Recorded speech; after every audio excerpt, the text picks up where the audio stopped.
Un mari et sa femme enceinte ont disparu lors d'un séjour en camping dans le parc national des Cévennes il y a 11 ans. Un randonneur a trouvé ceci.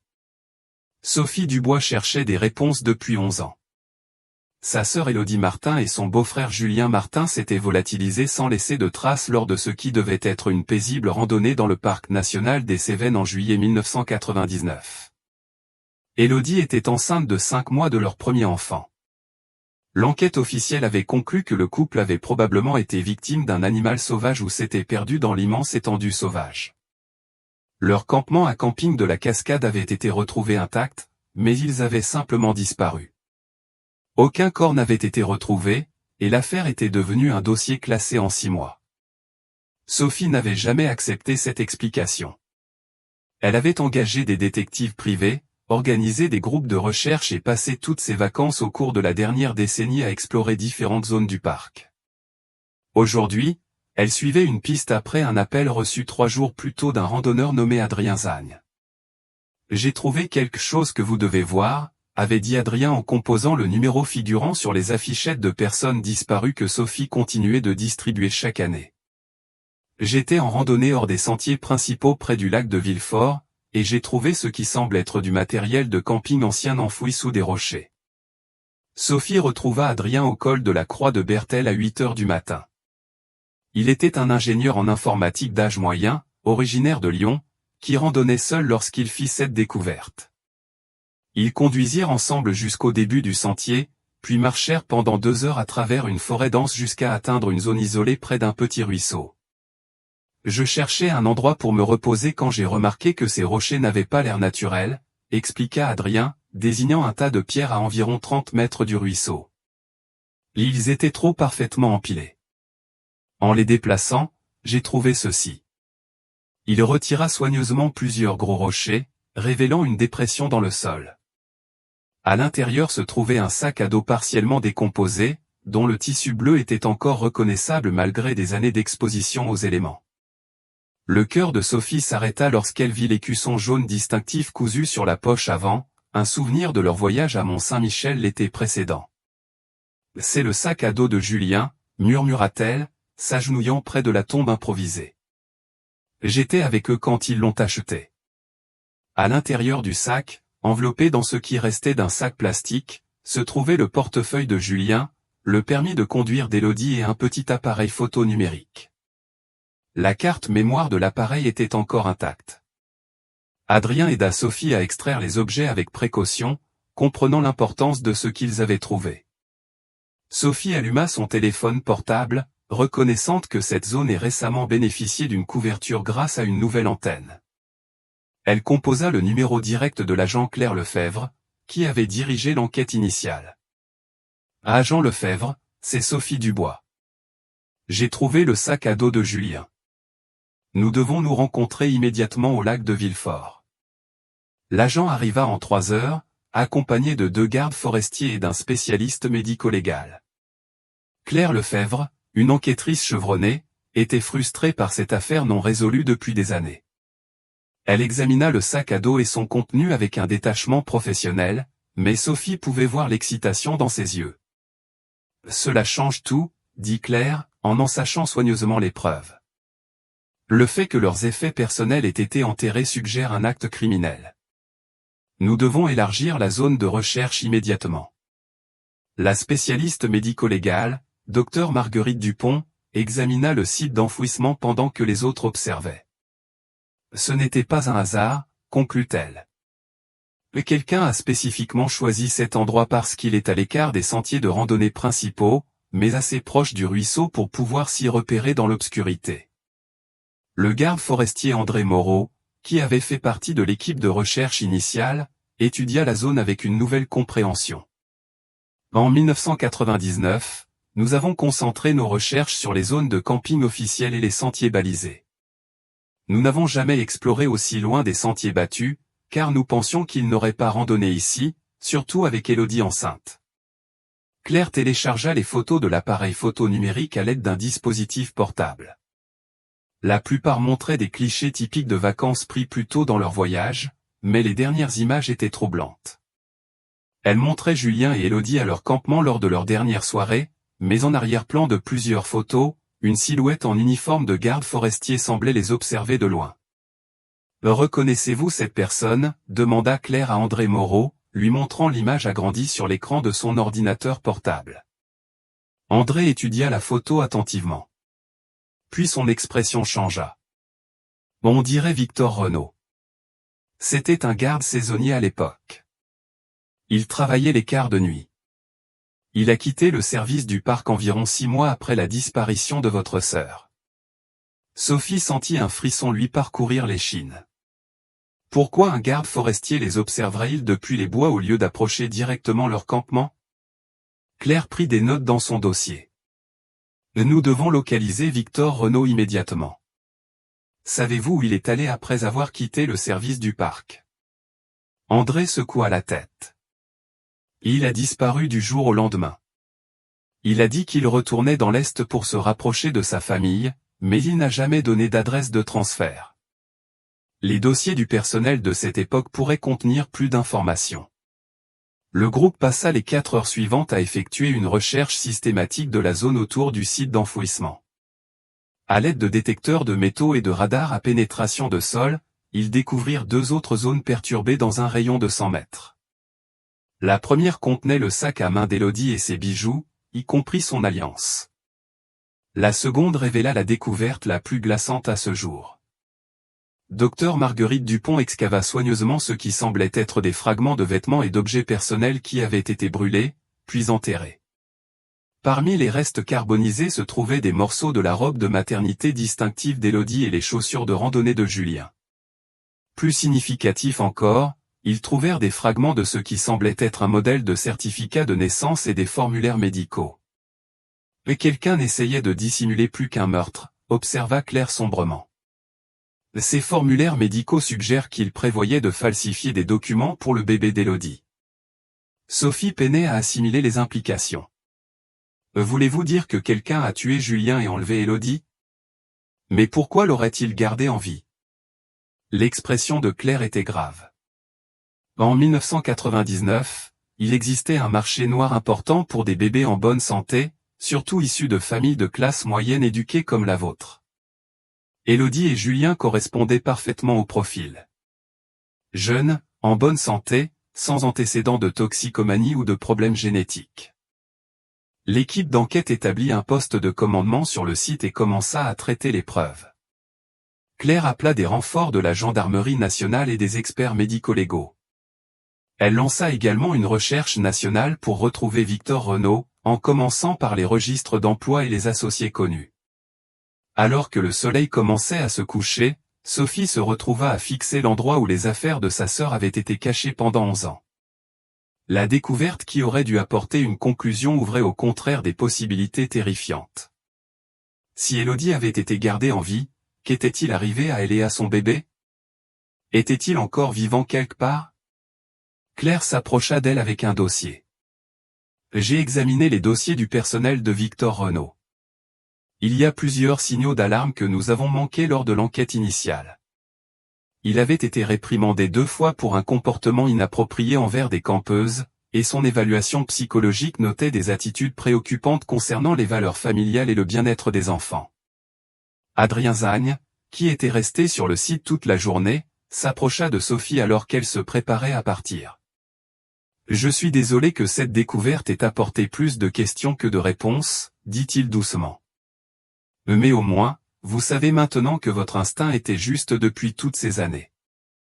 Sophie le remercia pour son appel et accepta de rester en contact au fur et à mesure de l'avancement de l'enquête. En rentrant à son hôtel ce soir-là, elle ne pouvait se débarrasser du sentiment que ce n'était que le début d'une histoire bien plus vaste et sinistre. Les photos numériques de l'appareil d'Élodie étaient horodatées, confirmant que le couple était encore en vie à 21h47 lors de leur dernière soirée. La silhouette mystérieuse en uniforme de garde forestier avait été capturée dans 3 clichés distincts, suggérant qu'il les observait pendant une période prolongée. Claire avait déjà commencé à coordonner avec les bureaux régionaux de la gendarmerie nationale pour localiser Victor Renaud. Elle ordonna également une révision complète de toutes les affaires de personnes disparues impliquant des femmes enceintes au cours des 15 dernières années, à la recherche de liens potentiels avec l'affaire Martin. Allongée dans sa chambre d'hôtel cette nuit-là, Sophie réalisa que la découverte du sac à dos de Julien n'était pas une fin, mais un commencement. Après 11 ans de quête de réponse, elle avait enfin des preuves que sa sœur et son beau-frère avaient été victimes d'un crime prémédité.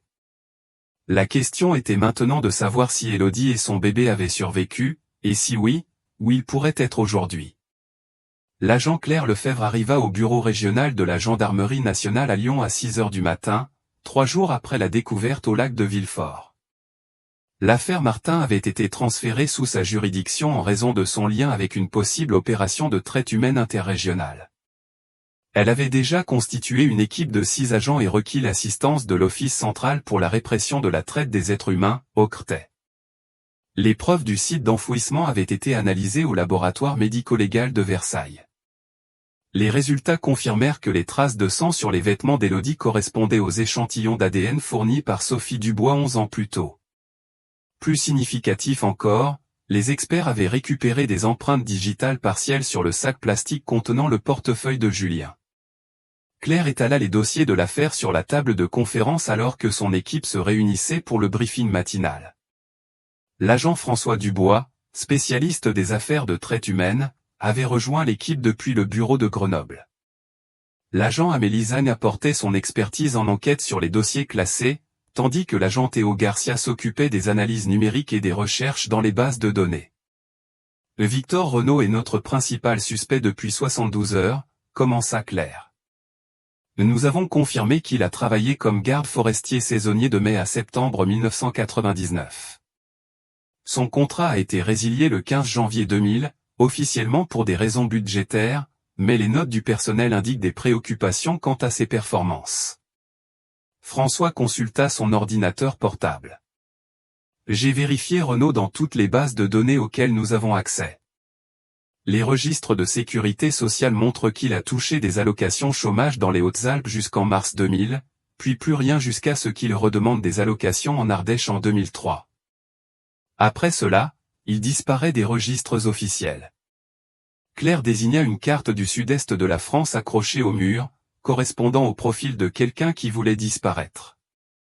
L'Ardèche compte des milliers de kilomètres carrés de territoire rural où quelqu'un pourrait vivre en réseau, surtout s'il possède des compétences de survie en milieu sauvage. L'agent Amélie Zagne avait examiné les dossiers originaux de 1999. L'enquête initiale s'est concentrée uniquement sur les scénarios de mort accidentelle ou d'attaque animale. Ils n'ont jamais envisagé un acte criminel, car le campement était intact et il n'y avait aucun signe évident de lutte. Renaud aurait su exactement comment organiser la scène pour éviter les soupçons. Théo ajouta, les gardes forestiers sont formés à reconnaître les signes d'intervention humaine dans les zones sauvages. Ils savaient quoi éviter. Claire avait passé la soirée précédente à examiner en détail le dossier personnel de Renaud. Son parcours révélait plusieurs signaux d'alarme qui auraient dû être investigués 11 ans plus tôt. Il avait travaillé pour divers services de parcs dans le sud-est de la France pendant 8 ans, changeant fréquemment de lieu et ne restant jamais plus de 2 saisons au même endroit. Son évaluation psychologique, obligatoire pour tous les employés des parcs, avait noté son obsession pour les valeurs familiales traditionnelles et sa conviction que les enfants devaient être élevés par des couples mariés stables. L'évaluateur avait recommandé de surveiller ses interactions avec les visiteuses, en particulier celles voyageant avec de jeunes enfants. Le profil psychologique suggère quelqu'un avec un complexe de sauveur, observa François. Il pourrait avoir sincèrement cru qu'il sauvait le bébé d'Élodie d'une situation qu'il jugeait instable. Sophie Dubois avait accepté de servir de liaison avec l'équipe de la gendarmerie, fournissant des informations sur la famille de sa sœur et aidant à identifier des pistes potentielles. Elle arriva au bureau à 10 heures du matin, portant une boîte d'objets personnels et de photographies qui pourraient être pertinents pour l'enquête. Élodie et Julien essayaient d'avoir un enfant depuis 3 ans, expliqua Sophie, disposant les photos sur la table de conférence. Quand elle est enfin tombée enceinte, ils étaient fous de joie. Ils documentaient tout, les rendez-vous médicaux, les échographies, les préparatifs de la chambre du bébé. Quelqu'un qui les observait aurait su exactement quand le bébé devait naître. Amélie étudia les photographies. Ont-ils partagé leur projet de grossesse avec des étrangers? Publié quelque chose en ligne ou dans les journaux? Sophie secoua la tête. En 1999, les réseaux sociaux n'existaient pas comme aujourd'hui. Ils ont peut-être mentionné la grossesse à d'autres randonneurs ou employés du parc, mais ce n'était pas leur genre de partager des informations personnelles avec des inconnus. Claire avait analysé la chronologie des événements précédant la disparition. Julien et Élodie étaient arrivés dans le parc national des Cévennes le 20 juillet 1999, prévoyant une randonnée de 5 jours. Ils avaient réservé un emplacement au camping de la Cascade, mais avaient mentionné à l'hôte du camp qu'ils pourraient explorer des zones plus reculées pendant leur séjour. Renaud travaillait de nuit, patrouillant dans les zones isolées du parc. Claire nota qu'il aurait eu l'occasion de les observer sans être remarqué. Les photos de l'appareil numérique suggèrent qu'il les a suivis lorsqu'ils se sont installés sur un campement non officiel près du lac de Villefort. L'agent Théo Garcia avait analysé les photos numériques récupérées de l'appareil d'Élodie. À l'aide d'un logiciel d'amélioration, il avait pu extraire des détails supplémentaires sur la silhouette mystérieuse en arrière-plan de plusieurs clichés. Les horodatages des photos montrent que cette personne les observait pendant au moins 30 minutes, rapporta Théo. Dans 3 des images, on le voit se déplacer à différentes positions, toujours à une distance suffisante pour éviter tout contact direct. L'équipe enquêtait également sur des cas similaires de la même période. François avait identifié 12 cas de femmes enceintes disparues dans le sud-est de la France entre 1995 et 2005, dont plusieurs dans ou près des parcs nationaux. Le schéma est cohérent, expliqua François, désignant les emplacements marqués sur une grande carte. Des jeunes couples en randonnée dans des zones reculées. Une épouse enceinte entre 4 et 7 mois. Le mari semble avoir été tué, tandis que la femme et l'enfant à naître disparaissent sans laisser de traces. Claire étudia le schéma attentivement. Y a-t-il un lien entre ces cas et Victor Renaud? François consulta les registres d'emploi sur son ordinateur. Nous sommes encore en train de croiser les données, mais une analyse préliminaire montre que Renaud a travaillé dans ou près de 4 de ces lieux pendant les périodes concernées. La percée survint lorsque l'agent Amélie Zang reçut un appel de la police régionale de l'Ardèche. Une détective à Aubenas avait examiné des dossiers classés et trouvé un lien avec leur enquête. En septembre 2000, nous avons reçu un appel pour troubles domestiques dans une propriété isolée près d'Aubenas, expliqua Catherine Roux par téléconférence. L'appelant signalait avoir entendu une femme crier et un bébé pleurer. Lorsque les officiers sont arrivés, ils ont trouvé Victor Renaud vivant seul dans un chalet. Il prétendait en être le propriétaire, mais les registres immobiliers montraient que la propriété appartenait à son oncle décédé. Claire se pencha en avant, attentive. Et qu'est-il arrivé à la femme et au bébé? Catherine consulta ses dossiers. Renaud a affirmé qu'il n'y avait ni femme ni bébé sur la propriété. Il a dit que les voisins se trompaient, qu'ils avaient peut-être entendu des coyotes ou d'autres animaux sauvages. Les officiers ont effectué une brève fouille, mais n'ont trouvé aucune preuve d'autres occupants. François prit des notes pendant que la détective poursuivait. La propriété était isolée, à environ 60 km du voisin le plus proche. Renaud y vivait depuis environ 6 mois, prétendant la rénover pour la vente. Il semblait avoir suffisamment de nourriture et de provisions pour une seule personne. Claire demanda des copies de tous les rapports liés à l'incident, y compris les photographies de la propriété et toute enquête de suivi. Elle demanda également à Catherine de vérifier les registres de propriété actuels pour déterminer si le chalet était toujours occupé. Nous devons localiser ce chalet immédiatement, dit Claire à son équipe. Si Élodie Martin était retenue là-bas en 2000, il pourrait y avoir des preuves qui ont survécu au cours de la dernière décennie. L'agent Théo Garcia surveillait les interceptions de communication et les recherches dans les bases de données pour toute mention de Victor Renaud. En fin d'après-midi, il reçut une alerte qui mit toute l'équipe en alerte. Je viens d'avoir une correspondance sur le numéro de sécurité sociale de Renaud, annonça Théo. Il y a 3 semaines, quelqu'un l'a utilisé pour renouveler un permis de conduire dans le nord de la Haute-Savoie. L'adresse indiquée est une route rurale près d'Annecy. Claire contacta immédiatement la police régionale de Haute-Savoie et demanda une surveillance de l'adresse. Elle commença également à coordonner avec les bureaux de la gendarmerie à Clermont-Ferrand et Grenoble pour préparer une éventuelle opération visant à appréhender Renaud. Sophie Dubois était restée au bureau toute la journée, aidant à identifier les détails des preuves et des photographies récupérées. Alors que l'équipe se préparait pour la prochaine phase de l'enquête, elle fit une demande qui surprit Claire. « Je veux être là quand vous l'arrêterez », dit Sophie fermement. « J'ai cherché des réponses sur Élodie pendant 11 ans. J'ai besoin de le regarder dans les yeux et de lui demander ce qui est arrivé à ma sœur. » Claire comprit la demande, mais dut expliquer les limites. « Nous ne pouvons pas avoir de civil présent lors d'une opération d'arrestation, mais une fois qu'il sera en garde à vue et prêt à être interrogé, nous pourrons organiser pour que vous assistiez à l'interrogatoire. » L'équipe travailla tard dans la soirée, préparant des mandats de perquisition et coordonnant avec les autorités locales à travers 3 régions. Le chalet en Ardèche serait fouillé en premier, à la recherche de preuves de la captivité d'Élodie Martin.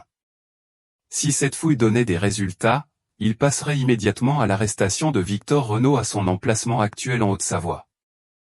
Alors que l'équipe se préparait à partir pour l'Ardèche le lendemain matin, l'agent Claire Lefebvre examina une dernière fois le dossier de l'affaire. Les preuves étaient circonstancielles mais convaincantes. Ils avaient l'opportunité, les moyens et un suspect avec les connaissances et le profil psychologique nécessaires pour commettre ces crimes. La question qui hantait Claire était de savoir si Élodie Martin et son bébé étaient encore en vie après 11 ans de captivité, ou si l'on trouverait des preuves de leur décès dans le chalet en Ardèche. D'une manière ou d'une autre, l'enquête qui avait débuté avec la découverte d'un randonneur était sur le point d'atteindre sa phase cruciale.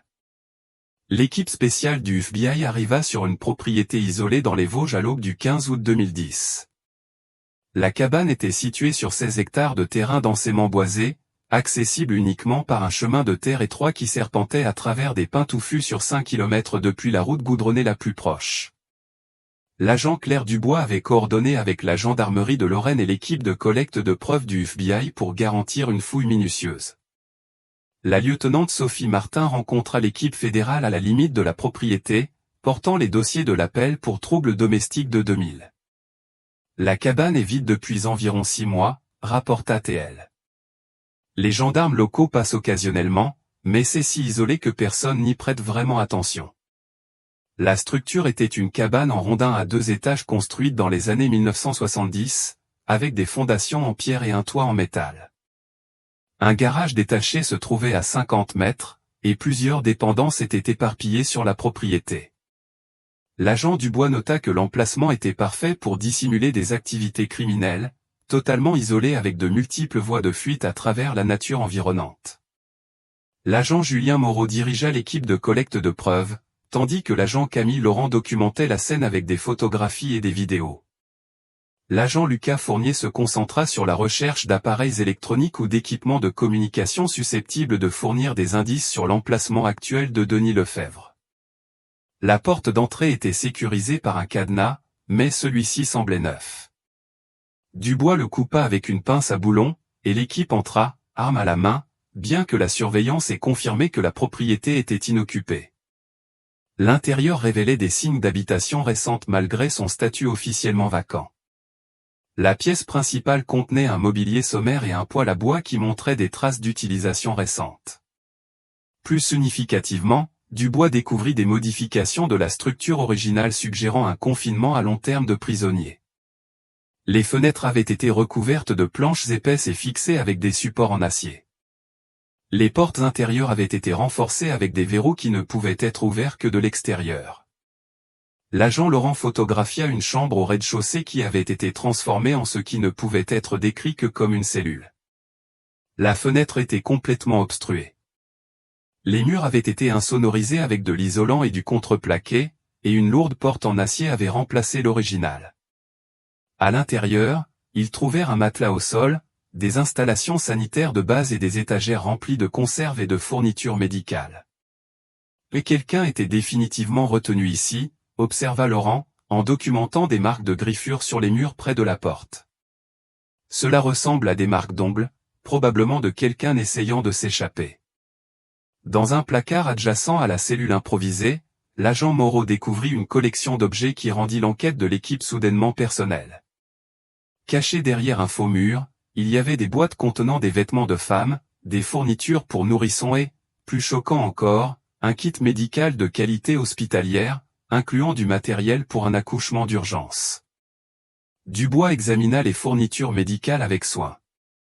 C'est tout ce dont quelqu'un aurait besoin pour accoucher sans assistance médicale professionnelle, instruments chirurgicaux, antibiotiques, analgésiques, même un équipement de réanimation pour nourrissons. L'agent Fournier fouillait le sous-sol lorsqu'il appela l'équipe à le rejoindre immédiatement.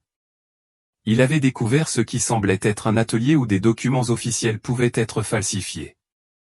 L'espace de travail comprenait un ordinateur, un scanner, une imprimante et du matériel de plastification, ainsi que des formulaires vierges d'actes de naissance provenant de plusieurs régions. Sur la table de l'atelier, il y avait des documents partiellement remplis portant les noms d'Émilie Dubois et de Thomas Dubois, ainsi que des formulaires pour un nourrisson identifié comme bébé Dubois. Les dates sur les documents avaient été modifiées pour suggérer que le bébé était né dans les Vosges plutôt que lors du voyage de camping du couple dans le Massif central. Il planifiait de légitimer l'enlèvement en créant une fausse piste documentaire, conclut Fournier. Avec ces documents, il aurait pu prétendre qu'Émilie était venue dans les Vosges volontairement et y avait accouché. L'agent Moreau découvrit des preuves supplémentaires dans le garage. Caché sous une bâche, il y avait un pick-up Ford de 1998 avec des plaques d'immatriculation de la région Auvergne-Rhône-Alpes. Le numéro d'identification du véhicule correspondait à un camion signalé volé à Annecy en août 1999, 2 semaines seulement après la disparition des Dubois. À l'intérieur du camion, les spécialistes médico-légaux trouvèrent des preuves ADN liant directement le véhicule au crime du Massif central. Des échantillons de cheveux correspondaient à l'ADN d'Émilie Dubois, et des taches de sang sur le siège passager correspondaient au groupe sanguin de Thomas Dubois. Plus significativement, ils trouvèrent la bague de fiançailles d'Émilie coincée entre les coussins du siège. La lieutenante Martin avait interrogé des voisins dans un rayon de 30 km, cherchant toute personne ayant pu observer une activité sur la propriété entre 1999 et 2000. Elle revint à la cabane avec des informations confirmant leurs pires craintes. J'ai trouvé 3 voisins qui se souviennent avoir vu une femme enceinte sur cette propriété à la fin de 1999 et au début de 2000, rapporta Martin. Ils l'ont décrite comme semblant en détresse et ont dit qu'ils ne l'ont jamais vue quitter la propriété de son plein gré. Un voisin se souvenait particulièrement avoir entendu des cris pendant les mois d'hiver. L'agent Dubois sentit que les pièces du puzzle s'assemblaient, mais chaque découverte soulevait davantage de questions sur le sort d'Émilie Dubois.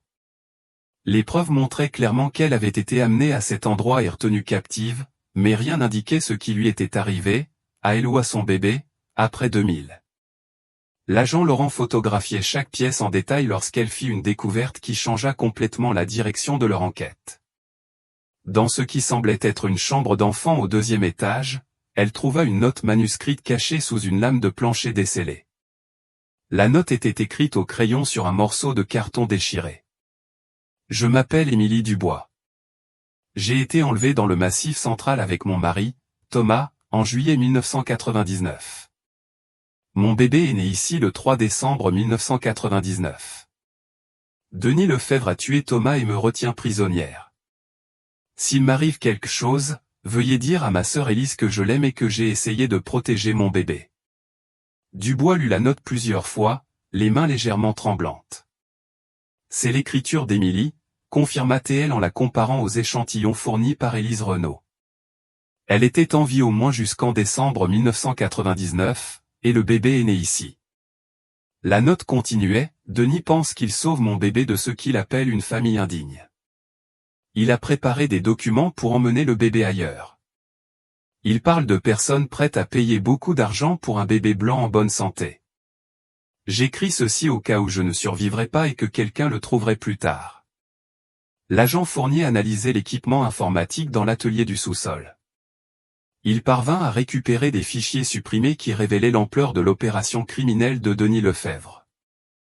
Les dossiers d'email montraient des correspondances avec des individus à travers le pays cherchant à acquérir des nourrissons par des canaux illégaux. Ce n'était pas seulement à propos d'Émilie Dubois, rapporta Fournier sombrement. Lefebvre dirigeait une opération de trafic de bébés depuis des années. Il identifiait des femmes enceintes dans des situations vulnérables, éliminait le père et vendait les bébés à des acheteurs prêts à payer des sommes importantes pour des nourrissons en bonne santé. Les dossiers d'email contenaient des références à au moins 6 transactions différentes entre 1995 et 2003, avec des paiements allant de 50 000 à 100 000 euros par enfant. Le bébé d'Émilie Dubois avait été désigné comme une marchandise de première qualité en raison de son éducation et de son origine sociale moyenne. L'agent Moreau trouva des preuves supplémentaires sous forme de photographies que Lefebvre avait apparemment prises pour documenter ses victimes et leurs enfants pour des acheteurs potentiels. Parmi celles-ci, une série de photos montrait Émilie Dubois pendant sa captivité, confirmant son identité et documentant la progression de sa grossesse et la naissance de son enfant. Les photographies étaient profondément troublantes, montrant Émilie en détresse évidente et semblant mal nourrie malgré sa grossesse. Des photos ultérieures la montraient tenant un nourrisson nouveau-né, mais son expression suggérait qu'elle savait qu'elle serait bientôt séparée de son enfant. Dubois coordonna avec l'équipe de déploiement rapide du FBI pour l'enlèvement d'enfants afin d'analyser les preuves et déterminer si certaines des victimes de Lefebvre pourraient encore être en vie. Les dossiers d'email suggéraient que la plupart des transactions impliquaient un placement permanent des enfants auprès d'acheteurs ignorant leur origine illégale. Élise Renaud reçut un appel de l'agent Dubois ce soir-là avec une mise à jour sur les résultats de la recherche. La conversation fut difficile, car Dubois devait équilibrer la transmission d'informations tout en protégeant l'intégrité de l'enquête en cours. Nous avons la confirmation qu'Émilie a été retenue à cet endroit et que son bébé y est né en décembre 1999, expliqua Dubois avec précaution. Nous avons également des preuves que Denis Lefebvre opérait une entreprise criminelle plus vaste impliquant plusieurs victimes. Élise absorba l'information avec un mélange de soulagement et d'horreur.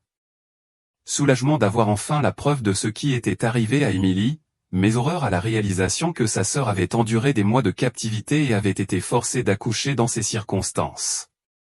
Savez-vous ce qui est arrivé à Émilie et au bébé après décembre 1999 demanda Élise, bien qu'elle redoutât la réponse. Dubois choisit ses mots avec soin. Nous continuons d'analyser les preuves, mais il semble que l'opération de Lefebvre impliquait la vente d'enfants à des acheteurs dans d'autres régions. Nous collaborons avec plusieurs agences de maintien de l'ordre pour retracer ces transactions et déterminer si certains des enfants peuvent être retrouvés. La fouille de la cabane dans les Vosges s'est poursuivie pendant 3 jours, les spécialistes médico-légaux examinant chaque surface à la recherche de traces d'ADN et d'empreintes digitales. Les preuves ont confirmé que Denis Lefebvre avait utilisé cet endroit comme base pour une entreprise criminelle sophistiquée qui opérait depuis près d'une décennie. Plus important encore, ils avaient désormais la preuve définitive qu'Émilie Dubois avait survécu à son enlèvement initial et avait donné naissance à son enfant pendant sa captivité. La question qui faisait avancer l'enquête était de savoir si la mère et l'enfant avaient survécu au-delà de 2000, et si oui, où Denis Lefebvre aurait pu les emmener ensuite. La piste menait directement à la Corrèze, où la dernière adresse connue de Lefebvre attendait d'être investiguée. L'agent Claire Dubois prépara son équipe pour ce qui pourrait être la confrontation finale dans une affaire qui avait commencé 11 ans plus tôt lors d'un voyage de camping dans le parc national des Cévennes. L'équipe de l'agent Dubois arriva à Tulle, en Corrèze, le 18 août 2010. L'adresse associée à la récente demande de permis de conduire de Denis Lefebvre était une propriété rurale située à 24 km des limites de la ville, sur un chemin de terre qui se terminait au bord de la rivière Dordogne. Les équipes de surveillance du FBI avaient surveillé l'endroit pendant 48 heures sans détecter d'activité. La propriété comprenait une maison de plain-pied construite dans les années 1960, entourée de 2 hectares de terrain forestier partiellement dégagé. Un atelier détaché se trouvait derrière la maison principale, et des traces de pneus dans l'allée de gravier indiquaient une activité récente de véhicules. De la fumée s'échappait de la cheminée, confirmant que la propriété était actuellement occupée.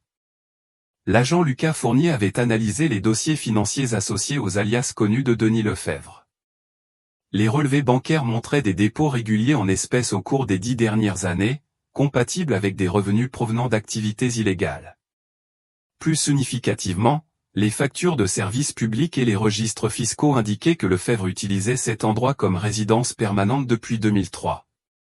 Les forces de l'ordre local avaient fourni des informations sur la propriété et ses environs. Le gendarme Pierre Lambert, qui patrouillait dans cette zone depuis 8 ans, se souvenait d'occasions où il avait rencontré le résident, qui prétendait être un garde forestier retraité vivant seul. Il restait généralement à l'écart, rapporta le gendarme Lambert lors du briefing matinal. Les voisins disaient qu'il était poli mais jamais sociable. Il racontait aux gens qu'il était handicapé suite à un accident de randonnée et vivait de prestations gouvernementales.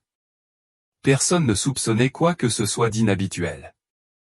L'agent Julien Moreau avait coordonné avec la gendarmerie nationale pour établir un périmètre autour de la propriété tout en maintenant l'élément de surprise. Le plan d'arrestation prévoyait une approche à l'aube, avec des équipes de soutien positionnées pour empêcher une fuite à travers la nature environnante.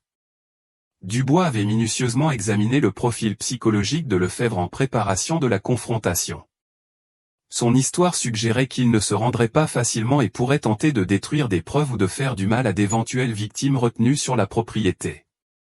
L'équipe devait être prête à affronter plusieurs scénarios. À 5 heures du matin, la surveillance rapporta du mouvement à l'intérieur de la maison. Les lumières s'allumèrent dans ce qui semblait être une cuisine, et la fumée augmenta de la cheminée. Une silhouette était visible à travers une fenêtre, mais il ne pouvait pas déterminer si d'autres personnes étaient présentes dans la structure. L'agent Camille Laurent mena l'équipe d'approche pendant que Dubois coordonnait les communications depuis le poste de commandement établi sur la route principale. Fournier surveillait l'équipement de surveillance électronique, écoutant tout son qui pourrait indiquer la présence d'autres occupants dans la maison. L'équipe d'arrestation atteignit la porte d'entrée à exactement 6 heures du matin. L'agent Laurent annonça leur présence et exigea l'entrée, mais ne reçut aucune réponse. Après avoir attendu les 30 secondes requises, ils forcèrent la porte et entrèrent dans la maison, arme à la main. Denis Lefebvre fut trouvé dans la cuisine, buvant calmement un café comme s'il les attendait. Il semblait plus âgé que ses 54 ans, avec des cheveux gris et un visage marqué qui reflétait des décennies de vie en plein air. Il n'offrit aucune résistance alors que les agents le menottaient. « Je me demandais quand vous finiriez par comprendre », dit Lefebvre alors que l'agent Laurent lui lisait ses droits. Sa voix était calme, presque conversationnelle, ne montrant aucun signe de détresse ou de surprise face à son arrestation. La maison semblait être occupée par une seule personne, décevant les espoirs de l'équipe de trouver Émilie Dubois ou son enfant encore vivant à cet endroit. Cependant, des preuves de leur présence étaient immédiatement apparentes sous la forme de photographies affichées dans tout le salon. Dubois entra dans la maison et fut stupéfaite de voir des dizaines de photographies montrant Émilie Dubois et un jeune enfant sur une période de plusieurs années. Les photos documentaient la croissance de l'enfant de la petite enfance jusqu'à environ 10 ans. Émilie apparaissait dans de nombreuses photos, mais son comportement semblait abattu et résigné. « Où sont Émilie Dubois et son enfant ?» exigea Dubois en confrontant directement Lefebvre. Lefebvre sourit légèrement, mais resta silencieux, invoquant son droit à avoir un avocat présent pendant l'interrogatoire. Cependant, ses yeux se dirigèrent involontairement vers une photographie sur la cheminée qui montrait Émilie et un garçon de 10 ans debout à côté d'un bus scolaire. L'agent Fournier fouillait l'atelier de Lefebvre pendant que l'arrestation avait lieu. Il découvrit des preuves d'une opération criminelle en cours qui allait bien au-delà du cas Dubois. Les fichiers informatiques contenaient des enregistrements de 15 transactions différentes impliquant la vente d'enfants à des acheteurs à travers la France. Les dossiers financiers montraient que Lefebvre avait reçu plus de 2 millions d'euros en paiement depuis 1995, la transaction la plus récente ayant eu lieu seulement 6 mois plus tôt. Les communications par courriel révélaient qu'il avait maintenu un contact avec plusieurs acheteurs au fil des ans, fournissant des mises à jour sur le développement des enfants et organisant des visites occasionnelles. Plus significativement, Fournier trouva des registres d'expédition et des itinéraires de voyage suggérant qu'Émilie Dubois et son enfant avaient été déplacés fréquemment au cours de la dernière décennie, ne restant jamais au même endroit pendant plus de 2 ans. Les registres les plus récents indiquaient qu'ils avaient été relocalisés dans une propriété dans l'est de la région Grand Est. L'agent Moreau avait traité les photographies trouvées dans toute la maison. Les images racontaient une histoire troublante de captivité et d'exploitation à long terme. Émilie semblait vieillir rapidement sur les photos, son apparence devenant de plus en plus marquée et résignée au fil du temps.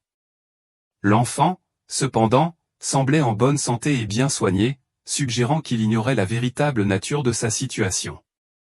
Ces photos couvrent environ 10 ans, observa Moreau, en les arrangeant par ordre chronologique. Les plus récentes montrent Émilie paraissant significativement plus âgée et semblent avoir été prises au cours des 6 derniers mois. Dubois confronta à nouveau Lefebvre, cette fois avec des preuves spécifiques tirées des photographies. Nous savons que vous avez retenu Émilie Dubois et son enfant pendant 11 ans. Nous avons des documents de votre opération criminelle. Dites-nous où ils sont maintenant. Lefebvre resta silencieux, mais son expression suggérait qu'il évaluait ses options. Dubois pouvait voir qu'il était suffisamment intelligent pour comprendre que la coopération pourrait entraîner un résultat plus favorable qu'une résistance continue.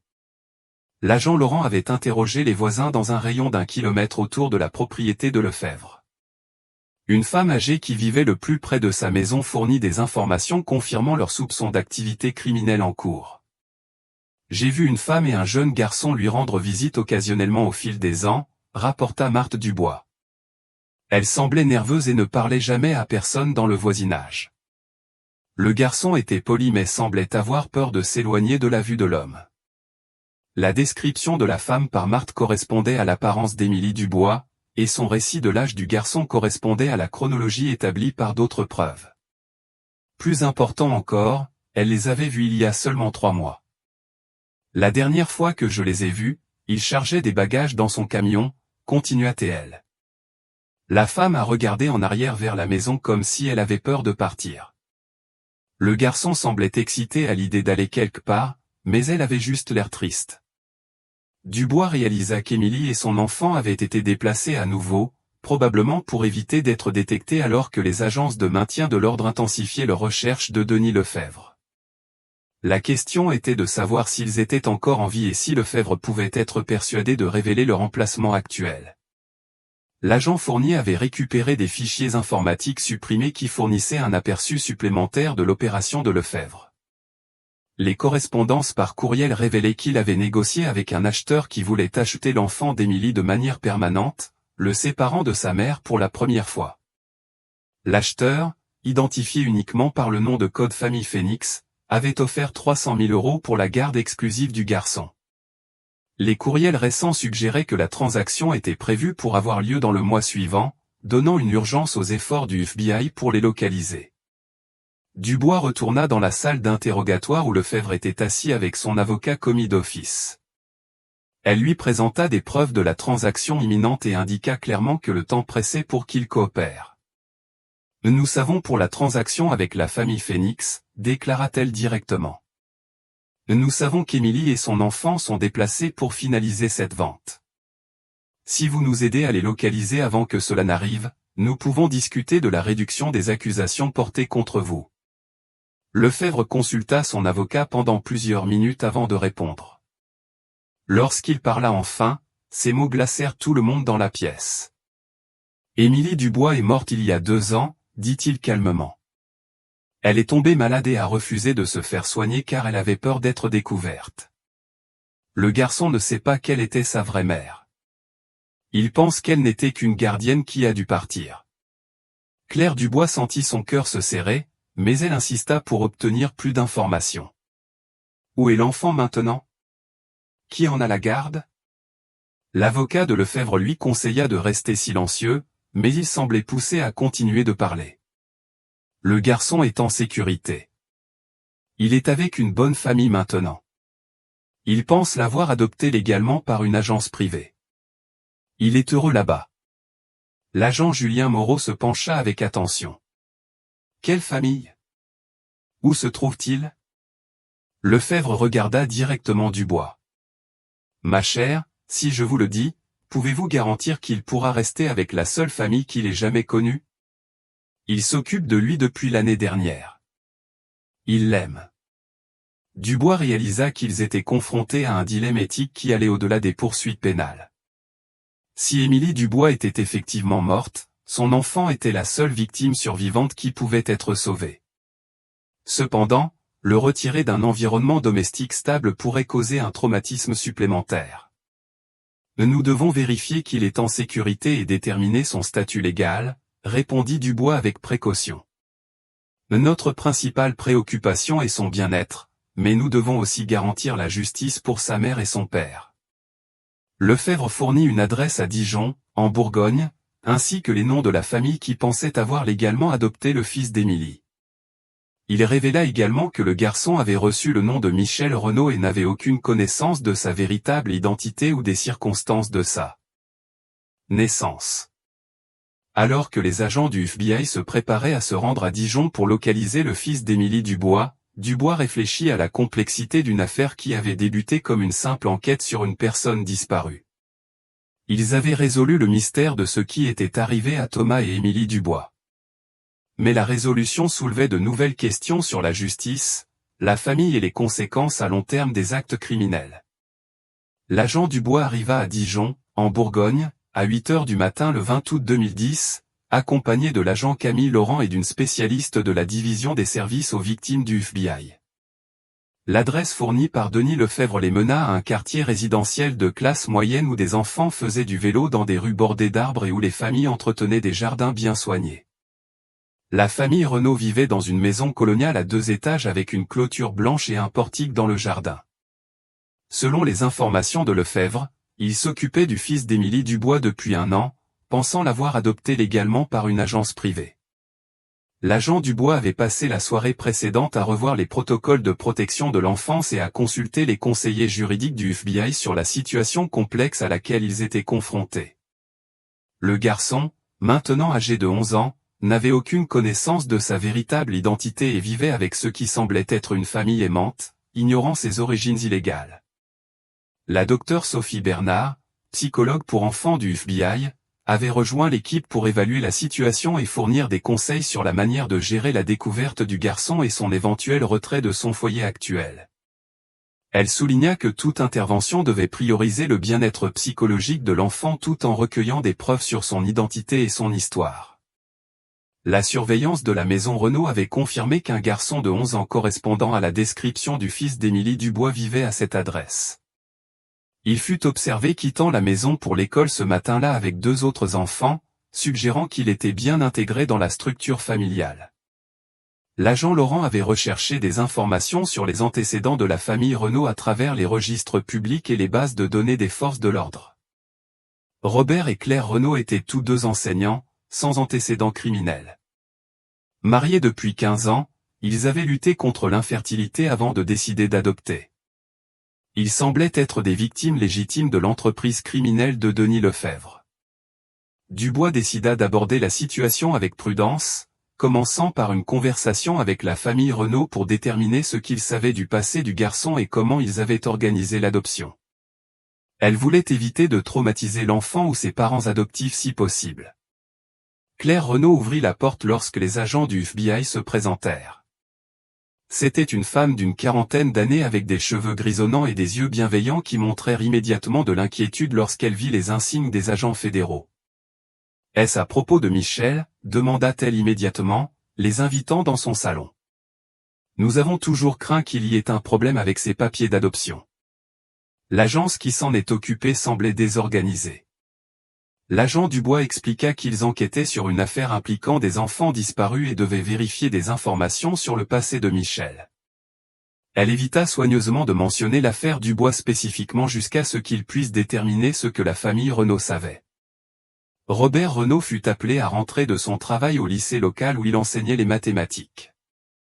Lorsqu'il arriva, les 2 parents s'assirent nerveusement sur leur canapé, tandis que Dubois posait des questions sur le processus d'adoption de Michel. Nous avons été contactés par une organisation appelée Service d'adoption de l'Ouest en début 2009, expliqua Claire. Ils ont dit qu'ils avaient un garçon de 10 ans dont la précédente famille adoptive ne pouvait plus s'occuper en raison de difficultés financières. On nous a dit que ses parents biologiques étaient morts dans un accident de voiture quand il était bébé. L'agent Laurent prit des notes pendant que la famille Renaud décrivait le processus d'adoption.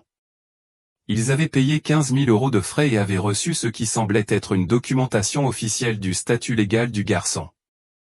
Ils n'avaient jamais remis en question la légitimité de l'agence, car ils étaient désespérés de fournir un foyer à un enfant dans le besoin.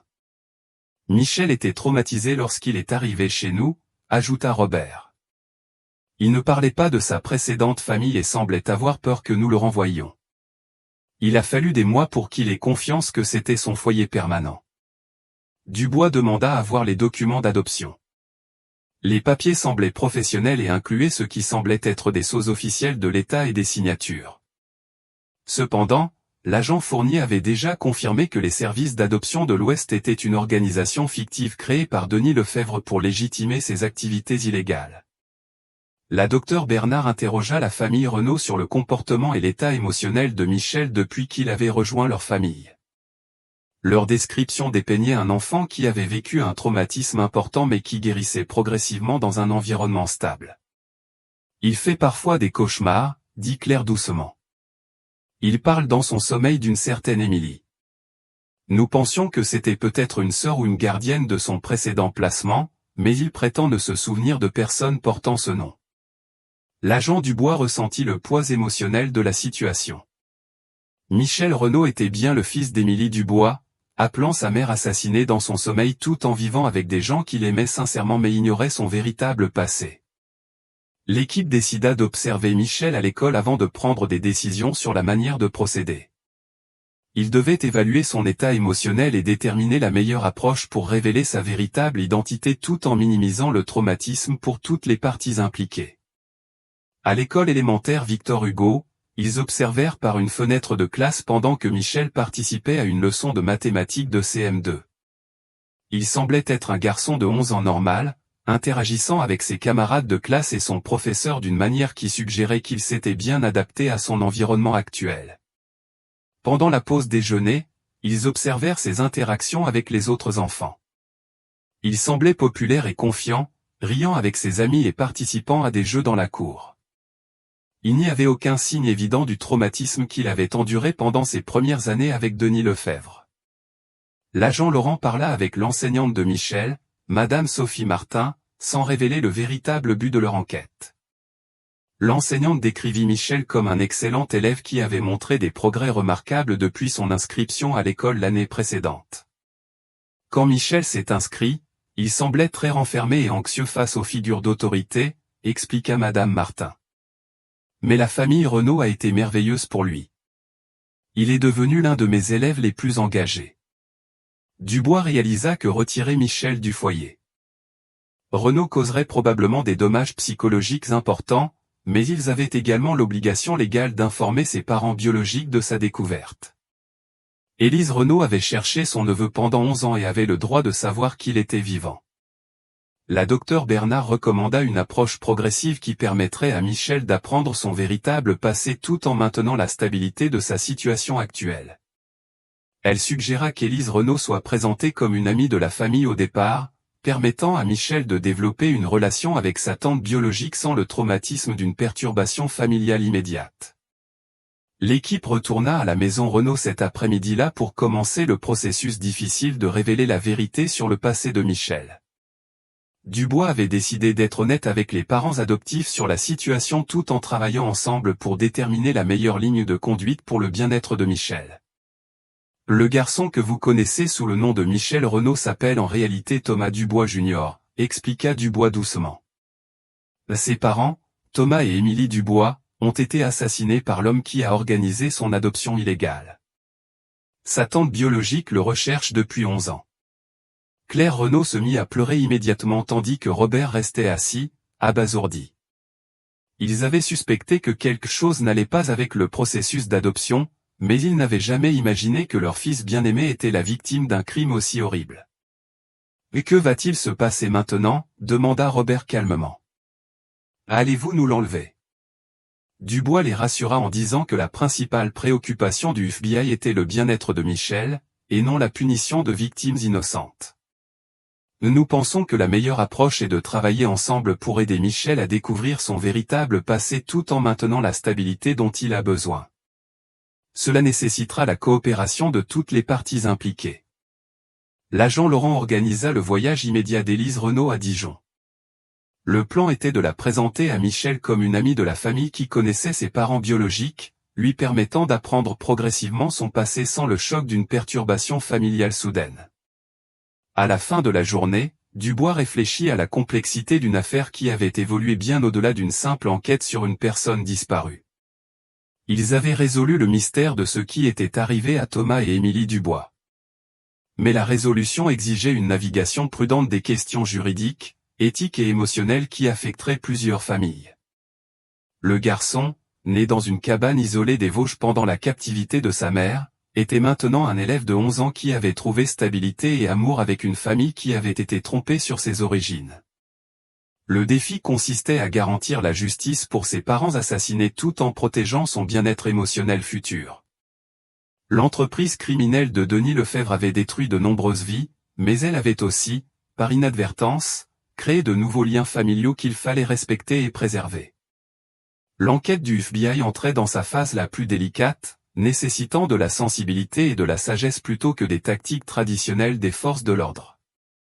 Élise Renaud arriva à Dijon le 21 août 2010, portant 11 ans de chagrin et d'espoir désespéré. L'agent Claire Dubois la rencontra à l'aéroport et la prépara pour ce qui serait une rencontre émotionnellement intense mais soigneusement orchestrée avec son neveu, qui ignorait son existence et ses véritables origines familiales. Le plan élaboré par la psychologue du FBI, la docteure Sophie Bernard, prévoyait de présenter Élise à Michel comme une amie de la famille qui avait connu ses parents biologiques avant leur décès.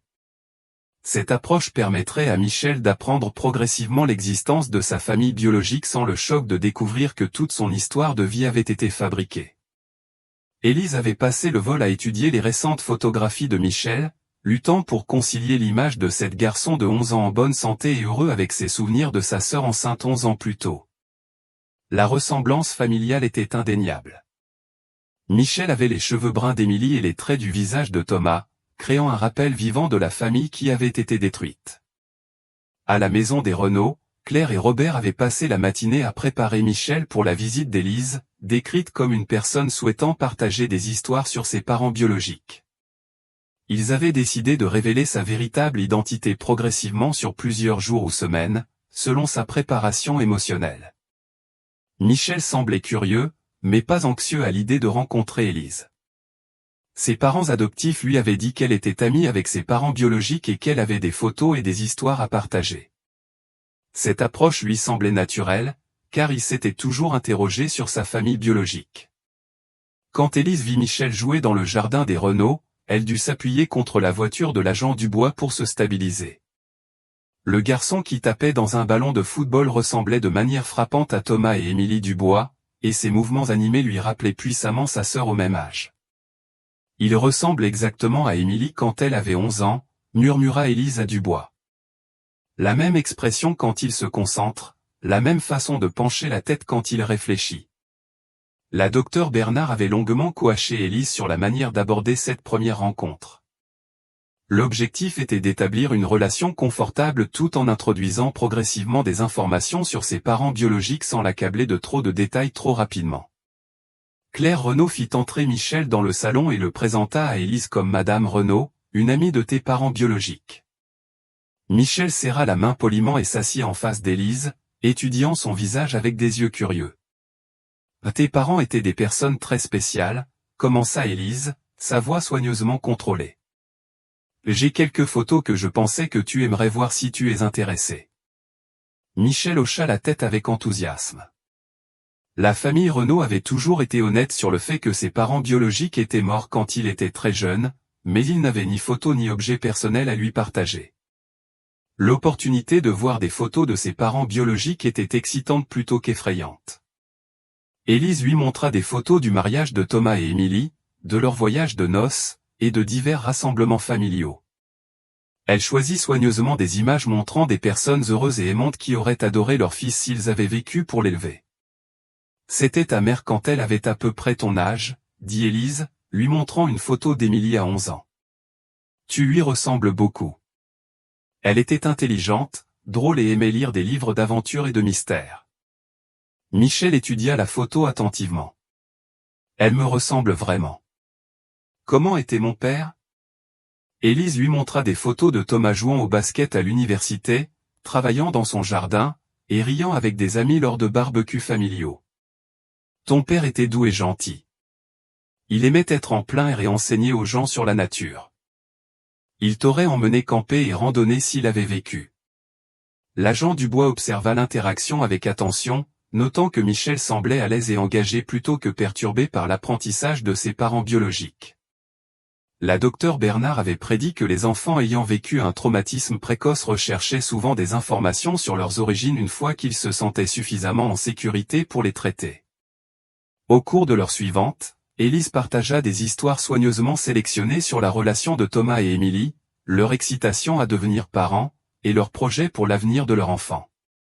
Elle évita toute mention du voyage de camping, des meurtres, ou des circonstances de la naissance et de la petite enfance de Michel. Michel posa des questions réfléchies sur les personnalités, les intérêts et les familles de ses parents. Il semblait particulièrement intéressé d'apprendre qu'il avait une famille élargie, incluant Élise et ses propres enfants, qui étaient ses cousins. « L'ai-je d'autres parents » demanda-t-il. Je me suis toujours demandé s'il y avait des gens là-dehors qui étaient liés à moi. Élise expliqua qu'il avait des grands-parents, des tantes, des oncles et des cousins qui le cherchaient depuis qu'il était bébé. Elle souligna que tous ces membres de la famille l'aimaient et voulaient faire partie de sa vie, mais seulement s'il était à l'aise avec cette idée. Claire Renaud écoutait la conversation avec des larmes dans les yeux. Elle voyait combien ces informations comptaient pour Michel, mais elle craignait aussi que découvrir sa famille biologique le pousse à vouloir quitter le seul foyer stable qu'il ait jamais connu. La docteure Bernard avait anticipé cette préoccupation et avait préparé les deux familles aux émotions complexes qui surgiraient durant ce processus. Elle expliqua que Michel pouvait maintenir des relations solides avec sa famille adoptive et ses parents biologiques, et que cela était en réalité bénéfique pour son développement émotionnel à long terme. Michel n'a pas à choisir entre les familles, expliqua Bernard à Élise et aux Renaud. Les enfants ayant vécu des perturbations dans leur petite enfance bénéficient souvent de multiples sources d'amour et de soutien en grandissant. L'agent Dubois observa que Michel semblait comprendre instinctivement ce concept. Quand Claire Renaud exprima son inquiétude sur le fait qu'il veuille encore vivre avec elle et Robert, il la rassura immédiatement en disant qu'il les considérait comme ses vrais parents et n'avait aucun désir de quitter leur foyer. « Je veux juste en savoir plus sur d'où je viens », expliqua-t-il avec maturité. « Ça ne change pas ce que je ressens pour vous et papa. Vous êtes aussi ma famille, et c'est ma maison. » Élise passa 3 heures avec Michel ce premier jour, partageant des photos et des histoires tout en veillant à ne pas l'accabler d'informations. Elle pouvait voir l'intelligence d'Émilie et la réflexion de Thomas dans les questions et réponses du garçon à l'apprentissage de son passé. Quand il fut temps pour Élise de partir, Michel demanda s'il pouvait la revoir le lendemain. Il avait des dizaines d'autres questions sur ses parents biologiques et voulait en savoir plus sur sa famille élargie. Élise accepta, ressentant un mélange de joie de l'avoir retrouvé vivant et en bonne santé, et de chagrin pour toutes les années où ils avaient été séparés. Ce soir-là, l'agent Dubois, la docteure Bernard et Élise rencontrèrent la famille Renaud pour discuter des prochaines étapes dans l'introduction graduelle de Michel à sa véritable histoire. Le garçon avait géré la révélation initiale mieux que quiconque l'avait prévu, mais des conversations plus difficiles l'attendaient. Éventuellement, il devra connaître la vérité sur ce qui est arrivé à ses parents et comment il a été adopté par vous, expliqua Dubois aux Renaud. Mais nous pouvons prendre ce processus lentement, en nous assurant qu'il est émotionnellement prêt pour chaque information. Robert Renaud posa la question qui le troublait depuis qu'il avait appris le passé de Michel. Allons-nous avoir des ennuis juridiques pour avoir participé sans le savoir à une adoption illégale? Pourrions-nous perdre le droit de continuer à nous occuper de Michel? Dubois les rassura en disant qu'ils étaient considérés comme des victimes de l'entreprise criminelle de Denis Lefebvre plutôt que comme des complices. Le FBI et les autorités de protection de l'enfance s'engageaient à maintenir Michel dans son foyer stable actuel tout en facilitant sa relation avec sa famille biologique. Élise avait réfléchi aux mêmes questions juridiques d'un point de vue différent. En tant que parente biologique la plus proche de Michel, elle avait techniquement le droit de demander sa garde. Cependant, elle voyait combien il aimait la famille Renaud et à quel point ils avaient bien pris soin de lui pendant sa récupération d'un traumatisme précoce. « Je ne veux pas perturber la vie de Michel », dit-elle au groupe. « Je l'ai cherché pendant 11 ans, mais maintenant que je l'ai trouvé, je vois qu'il est exactement là où il doit être. Je veux juste faire partie de sa vie en tant que sa tante. » La docteure Bernard recommanda un plan d'intégration progressive qui permettrait à Michel de passer de plus en plus de temps avec ses parents biologiques tout en maintenant sa résidence principale avec la famille Renaud. Cette approche lui offrirait le bénéfice des deux connexions familiales sans le traumatisme d'une perturbation majeure. Au cours des semaines suivantes, Élise continuerait à rendre visite à Michel, partageant progressivement plus de détails sur sa famille biologique et, éventuellement, le présentant à ses cousins et grands-parents. L'objectif était de lui donner une compréhension complète de ses origines tout en préservant la stabilité cruciale pour sa récupération émotionnelle. À la fin de la journée, l'agent Dubois réfléchit à la résilience remarquable d'un enfant qui avait survécu à des circonstances qui auraient détruit bien des adultes. Michel Renaud, désormais connu sous le nom de Michel Renaud, avait non seulement survécu à 11 ans de traumatisme et de captivité illégale, mais avait prospéré lorsqu'on lui avait donné l'opportunité de vivre dans un environnement aimant et stable. L'enquête sur l'entreprise criminelle de Denis Lefebvre était loin d'être terminée. Mais l'objectif le plus important avait été atteint. Le fils d'Émilie Dubois avait été retrouvé vivant et en bonne santé, entouré de personnes qu'il aimait et s'engageait pour son bien-être continu. 2 semaines après la première rencontre d'Élise Renaud avec son neveu, la docteure Sophie Bernard détermina que Michel était émotionnellement prêt à apprendre des vérités plus difficiles sur son passé. Son adaptation à la découverte de sa famille biologique avait été remarquablement positive, et il avait commencé à poser des questions plus spécifiques sur les circonstances de la mort de ses parents. L'agent Dubois avait coordonné avec les procureurs de la Corrèze, des Vosges et de Bourgogne pour constituer le dossier contre Denis Lefebvre. Les preuves récupérées dans la cabane des Vosges et la résidence en Corrèze, combinées à la confession partielle de Lefebvre, avaient établi un schéma clair d'enlèvement, de meurtre et de trafic d'êtres humains, s'étendant sur près de 15 ans. L'équipe juridique avait décidé que Michel devait comprendre les faits de base de son affaire avant que les procédures du procès de Lefebvre ne deviennent publiques. Il serait préférable qu'il apprenne la vérité de personnes soucieuses de son bien-être plutôt que des reportages ou des documents judiciaires. Élise rendait visite à Michel quotidiennement, construisant une relation solide tout en révélant progressivement plus d'informations sur la vie et les personnalités de ses parents biologiques. Il avait exprimé un intérêt particulier à en savoir plus sur le voyage de camping dans les Cévennes, car il aimait les activités en plein air et ne comprenait pas pourquoi ses parents étaient morts lors de ce qui aurait dû être des vacances familiales sans danger. La docteure Bernard avait préparé Élise et la famille Renaud pour la conversation qui révélerait la nature criminelle de la mort des parents de Michel et son propre enlèvement et adoption illégale. L'approche serait de présenter les faits de manière adaptée à son âge tout en mettant l'accent sur sa sécurité et l'amour de sa famille actuelle. Le 3 septembre 2010, Élise s'assit avec Michel dans le salon de la famille Renaud, tandis que Claire et Robert apportaient leur soutien à proximité. L'agent Dubois et la docteure Bernard étaient présentes pour aider à répondre aux questions et fournir une guidance professionnelle lors de ce qu'ils anticipaient comme une conversation difficile. Michel, je dois te parler de certaines choses concernant tes parents qui vont être difficiles à comprendre, commença Élise avec précaution. Ta mère et ton père ne sont pas morts dans un accident comme nous le pensions au départ. Ils ont été blessés par quelqu'un qui leur a fait de mauvaises choses. L'expression de Michel devint sérieuse, mais il ne semblait pas effrayé. Au cours des 2 dernières semaines, il avait développé assez de confiance envers Élise et ses parents adoptifs pour gérer des informations difficiles sans paniquer. Quel genre de mauvaises choses, demanda-t-il directement. Élise avait répété cette conversation plusieurs fois avec la docteure Bernard. Il y avait un homme qui travaillait dans le parc national des Cévennes et qui a vu ta mère et ton père camper là-bas. Il a décidé qu'il voulait prendre le bébé de ta mère, c'est-à-dire toi, et le donner à quelqu'un d'autre. Michel traita cette information en silence pendant plusieurs instants. Donc il a tué mes parents et m'a enlevé. La docteure Bernard intervint pour fournir un contexte professionnel. L'homme s'appelait Denis Lefebvre, et il faisait de mauvaises choses à des familles depuis de nombreuses années. Il pensait aider les enfants en les prenant à leurs parents, mais ce qu'il faisait était très mal et contre la loi. L'agent Dubois expliqua que Lefebvre avait été arrêté et serait jugé pour ses crimes.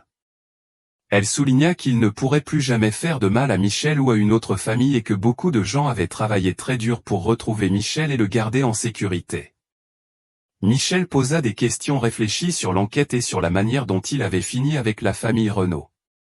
Dubois expliqua que Lefebvre avait créé de faux documents pour faire croire que l'adoption de Michel était légale et que la famille Renaud avait été victime de ces mensonges, tout comme Michel l'avait été.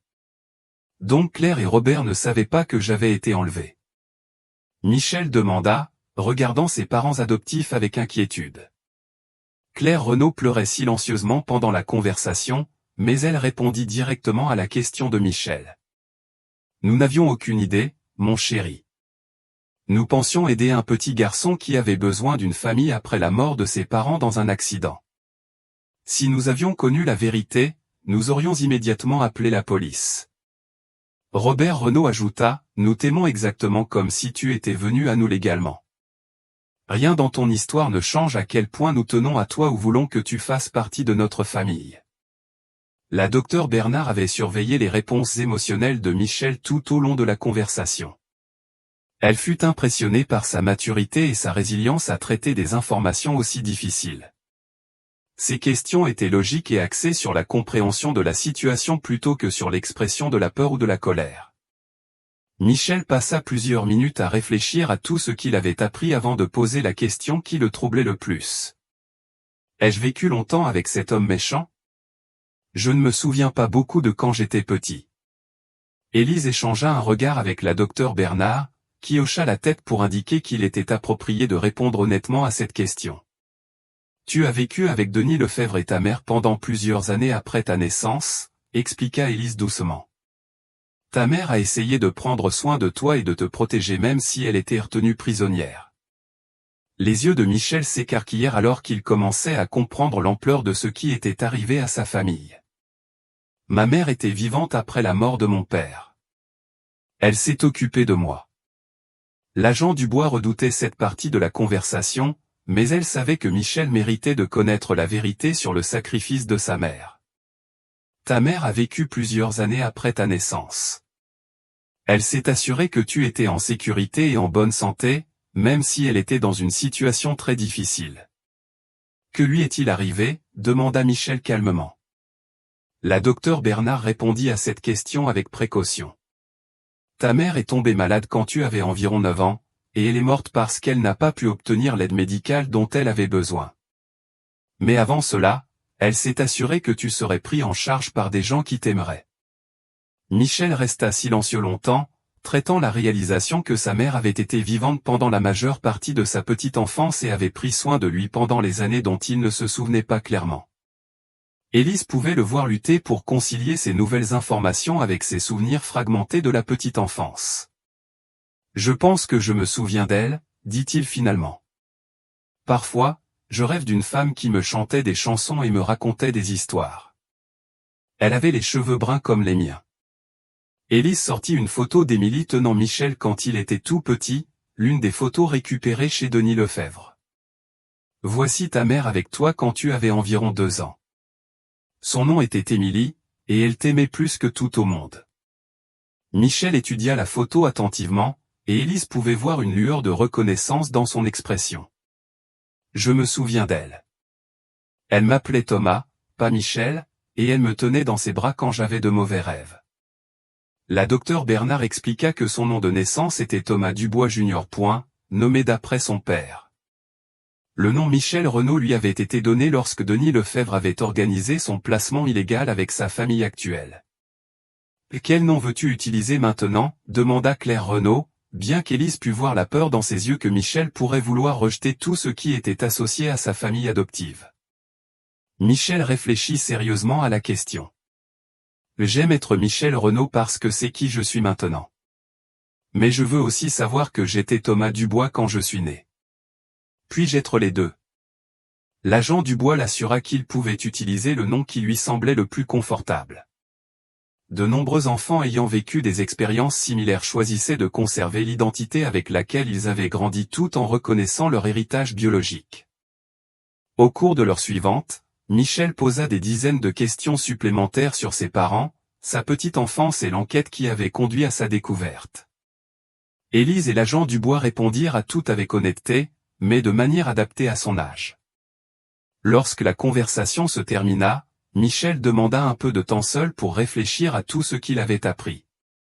Il monta dans sa chambre pendant que les adultes restaient dans le salon pour discuter de la manière dont il avait géré ses révélations. La docteure Bernard fut impressionnée par la résilience émotionnelle et la maturité de Michel. Il a traité ces informations mieux que la plupart des adultes ne l'auraient fait. Le fait qu'il ait un environnement familial stable et aimant lui a donné la sécurité nécessaire pour affronter des vérités difficiles sur son passé. Élise ressentait un mélange d'émotions.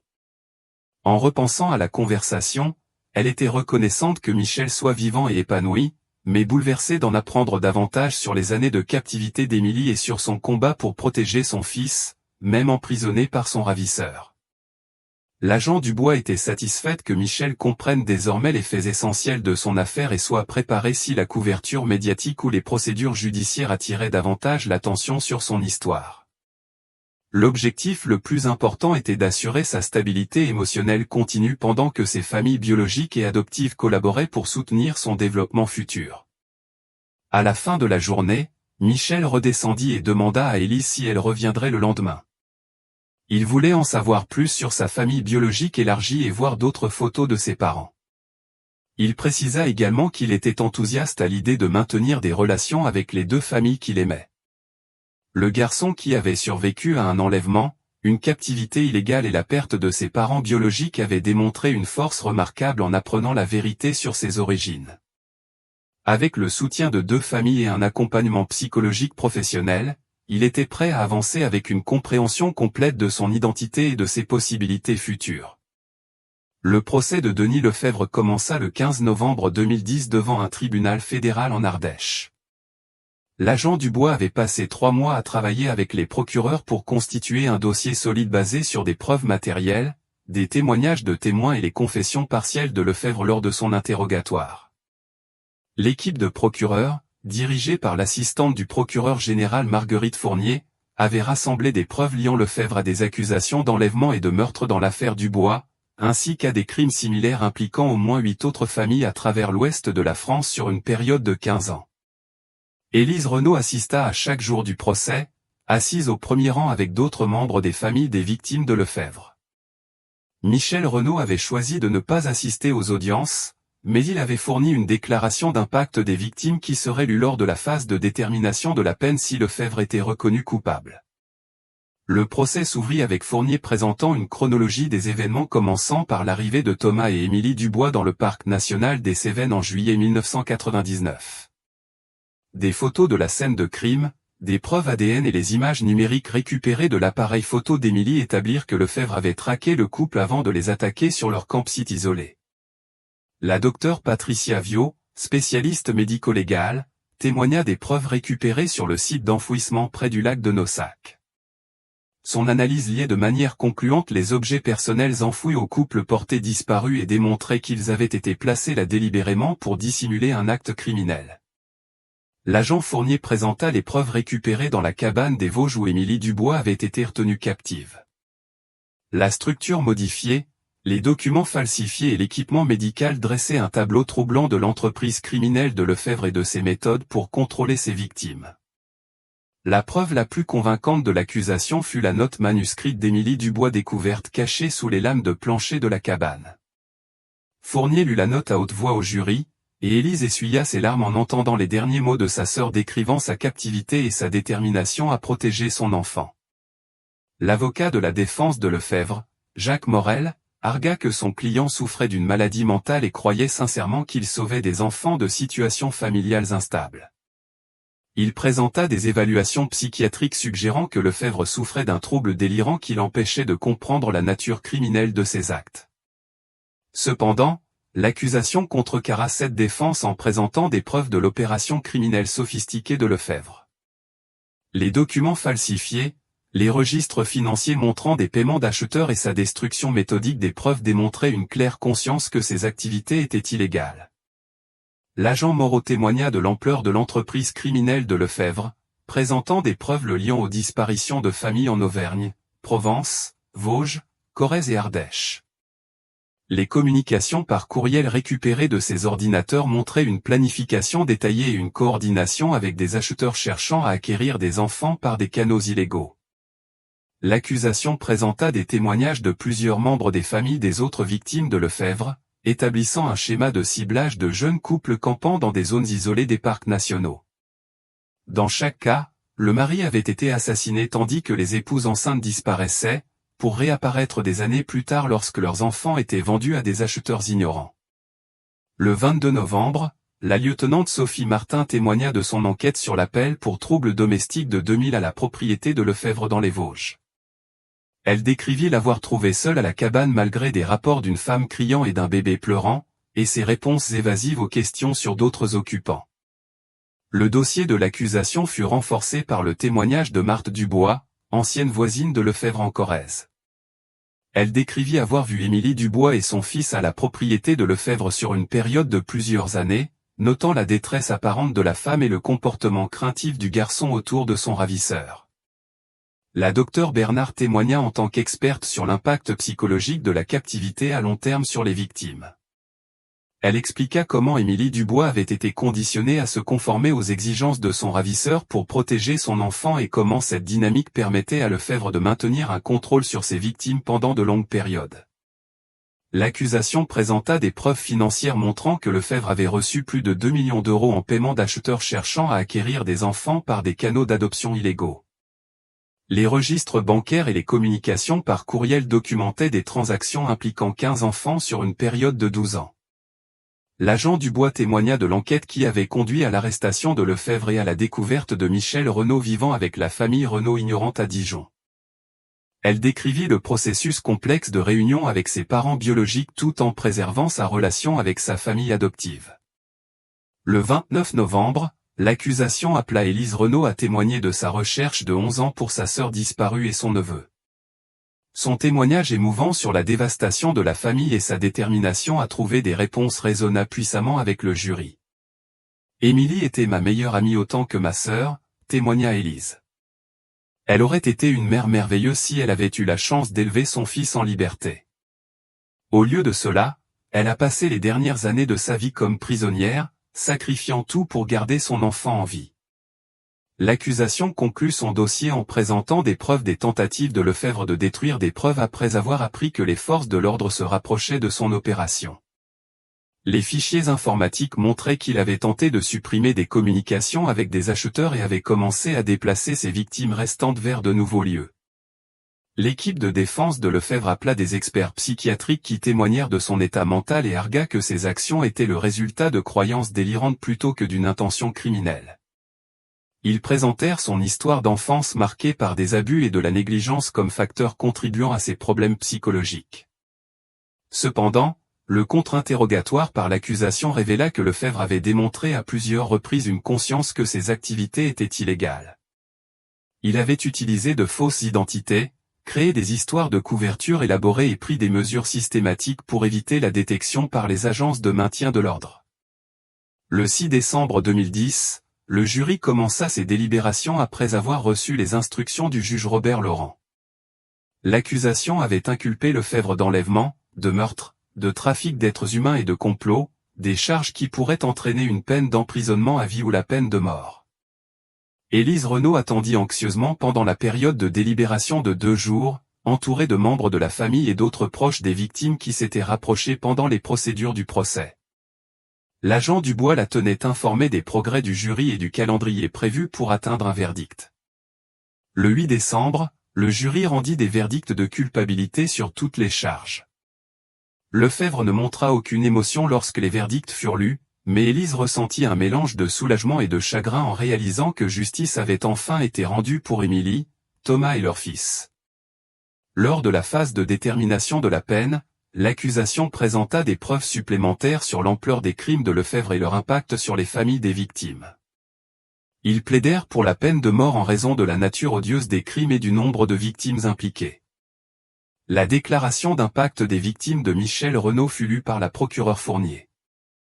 Même si je ne me souviens pas de tout ce qui s'est passé quand j'étais petit, je sais que l'homme méchant a pris mes vrais parents et a fait du mal à ma mère biologique. Je suis content qu'il ne puisse plus faire de mal à d'autres familles. Je veux que les autres enfants soient en sécurité. La défense présenta des facteurs atténuants, y compris la maladie mentale de Lefebvre et son absence d'antécédents criminels avant de commencer son opération de trafic. Ils plaidèrent pour l'emprisonnement à vie plutôt que l'exécution, mettant l'accent sur les possibilités de réhabilitation et sa coopération pour localiser d'autres victimes. Le 15 décembre, le juge Laurent condamna Denis Lefebvre à la mort pour les meurtres de Thomas Dubois et de 7 autres victimes, plus plusieurs peines d'emprisonnement à vie pour les accusations d'enlèvement et de trafic d'êtres humains. Le juge nota que la nature systématique des crimes de Lefebvre et leur impact sur plusieurs familles justifiaient la peine ultime. Élise Renaud ressentit un sentiment de clôture en quittant le tribunal, sachant que Denis Lefebvre ne pourrait plus jamais faire de mal à une autre famille. Cependant, elle réalisa également que les procédures judiciaires n'étaient que le début d'un processus de guérison plus long pour toutes les familles affectées par ces crimes. L'agent Dubois avait travaillé avec des agences fédérales pour continuer à enquêter sur le réseau d'acheteurs et de complices de Lefebvre. Plusieurs arrestations supplémentaires étaient attendues alors que les procureurs travaillaient à démanteler l'entreprise criminelle plus vaste qui avait permis à son opération de trafic de perdurer pendant tant d'années. Le procès avait fourni des réponses aux questions qui hantaient Élise depuis 11 ans, mais il avait aussi révélé l'ampleur totale de la souffrance de sa sœur pendant ses dernières années de vie. Savoir qu'Émilie avait tout sacrifié pour protéger son fils apportait un certain réconfort, mais cela approfondissait également l'appréciation d'Élise pour l'enfant qui avait survécu à des circonstances aussi horribles. Dans les mois suivant la condamnation et la sentence de Denis Lefebvre, l'enquête du FBI s'élargit pour identifier et poursuivre les membres du réseau criminel qui avait permis son opération de trafic. L'agent Dubois dirigea une task force multirégionale travaillant à localiser d'autres victimes et à traduire en justice d'autres auteurs.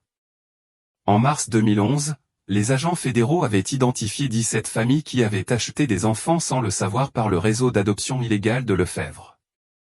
La plupart de ces familles, comme les Renaud, pensaient avoir participé à des adoptions privées légitimes et étaient horrifiées d'apprendre qu'elles avaient été trompées. Michel Renaud, maintenant âgé de 12 ans, continuait de s'épanouir dans sa situation de double famille. Il passait la plupart de son temps avec Claire et Robert Renaud à Dijon tout en maintenant un contact régulier avec Élise Renaud et sa famille biologique élargie. La docteure Sophie Bernard continuait à fournir un soutien psychologique pour l'aider à traiter son histoire familiale complexe. Élise s'était installée à Dijon pour être plus proche de son neveu, prenant un poste d'enseignante dans une école élémentaire locale. Elle avait acheté une maison à seulement 10 minutes de la famille Renaud, lui permettant d'être activement impliquée dans la vie de Michel tout en respectant le rôle principal de ses parents adoptifs. La résolution légale du statut d'adoption de Michel avait requis de longues procédures judiciaires pour légitimer son placement avec la famille Renaud. Les autorités fédérales et régionales travaillèrent ensemble pour créer une documentation légale reconnaissant à la fois son héritage biologique et ses relations familiales adoptives. L'agent Dubois avait été promu à la tête de la task force du FBI sur le trafic d'êtres humains grâce à son travail sur l'affaire Lefebvre. Elle continuait à recevoir des mises à jour sur les progrès de Michel et maintenait le contact avec Élise Renaud, qui était devenue une défenseure pour d'autres familles affectées par des crimes similaires. L'enquête sur Lefebvre avait conduit à la découverte de 12 autres enfants vendus par son réseau de trafic. La plupart vivaient avec des familles qui pensaient que leurs adoptions étaient légales, créant des situations complexes nécessitant une gestion sensible par les forces de l'ordre et les services sociaux. La docteure Bernard avait publié plusieurs articles académiques sur l'impact psychologique des traumatismes de la petite enfance et l'importance de maintenir la stabilité pendant la récupération. Le cas de Michel était devenu un modèle pour la gestion de la découverte d'enfants victimes de trafic tout en minimisant les dommages psychologiques supplémentaires. En avril 2011, Michel participa à sa première interview avec un programme télévisé d'actualité, parlant publiquement de son expérience pour la première fois. Il avait demandé cette opportunité pour aider d'autres enfants qui pourraient être dans des situations similaires et pour honorer la mémoire de ses parents biologiques. « Je veux que les enfants sachent que même si de mauvaises choses leur arrivent, ils peuvent encore avoir de belles vies, dit Michel lors de l'interview. J'ai maintenant 2 familles qui m'aiment, et je peux aller à l'école, faire du sport et faire des choses normales. L'homme méchant ne peut plus me faire de mal. » La famille Renaud avait reçu des milliers de lettres de soutien de personnes à travers le pays qui avaient suivi l'affaire à travers la couverture médiatique. Beaucoup venaient de familles adoptives exprimant leur solidarité avec leur situation, tandis que d'autres provenaient d'officiers des forces de l'ordre et de travailleurs sociaux louant leur engagement envers le bien-être de Michel. Élise Renaud avait créé la fondation Émilie Dubois, une organisation à but non lucratif dédiée à soutenir les familles affectées par le trafic d'êtres humains et à fournir des ressources pour la récupération des enfants disparus. La fondation travaillait en étroite collaboration avec les agences de maintien de l'ordre pour améliorer les techniques d'enquête et les stratégies de prévention. À l'été 2011, Michel avait commencé à participer à des sports organisés et avait rejoint les scouts, des activités qui l'aidaient à développer sa confiance et ses compétences sociales tout en traitant ses expériences à travers des activités physiques et des aventures en plein air. Son amour pour le camping et la randonnée avait émergé naturellement malgré ses expériences traumatiques précoces dans des environnements sauvages. L'agent du bois recevait régulièrement des mises à jour sur les autres enfants retrouvés grâce à l'enquête sur Lefebvre. La plupart s'adaptaient bien à leurs circonstances, soutenus par leurs familles adoptives et les programmes de service aux victimes des forces de l'ordre. Le FBI avait développé des protocoles améliorés pour gérer des cas similaires basés sur les leçons tirées de la situation de Michel. En septembre 2011, à l'occasion du 2e anniversaire de leur première rencontre, Élise et Michel voyagèrent dans le parc national des Cévennes pour visiter la zone où ses parents avaient disparu.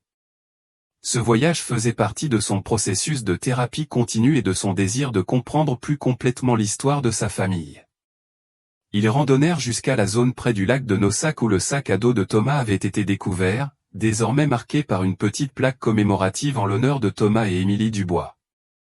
Michel posa des fleurs sur le site et passa plusieurs minutes en réflexion silencieuse sur les parents qu'il n'avait jamais connus.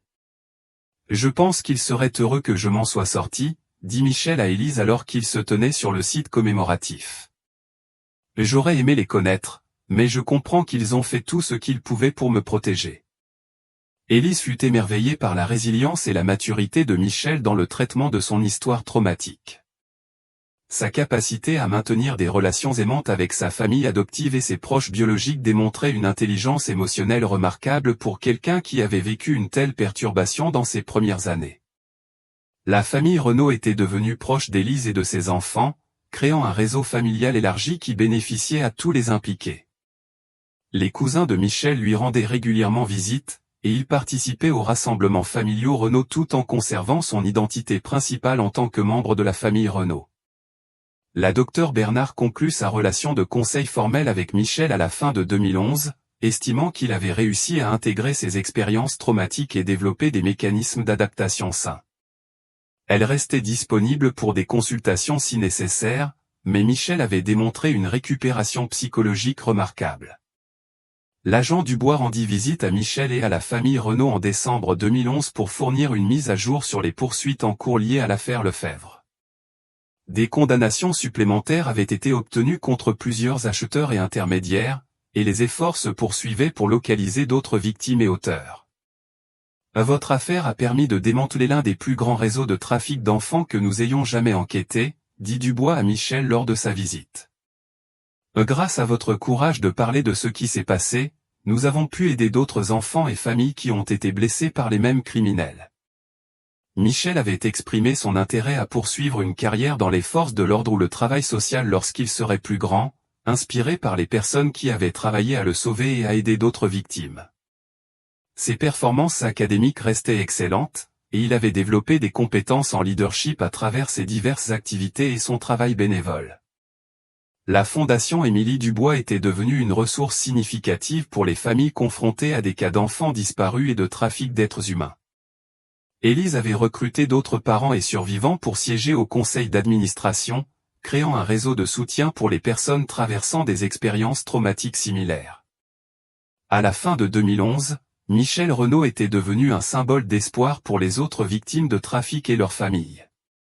Son intégration réussie de 2 identités familiales et son attitude positive malgré son histoire traumatique démontraient que la récupération était possible même après les traumatismes infantiles les plus graves. Le garçon, né dans une cabane isolée des Vosges pendant la captivité de sa mère, était devenu un garçon de 12 ans confiant et attentionné qui utilisait son expérience pour aider les autres tout en poursuivant des activités normales de l'enfance et en planifiant ses objectifs éducatifs et professionnels futurs. 5 ans après la condamnation de Denis Lefebvre, Michel Renaud célébra son 17e anniversaire, entouré de sa famille adoptive et de ses proches biologiques. L'adolescent, autrefois connu sous le nom de Thomas Dubois Jr.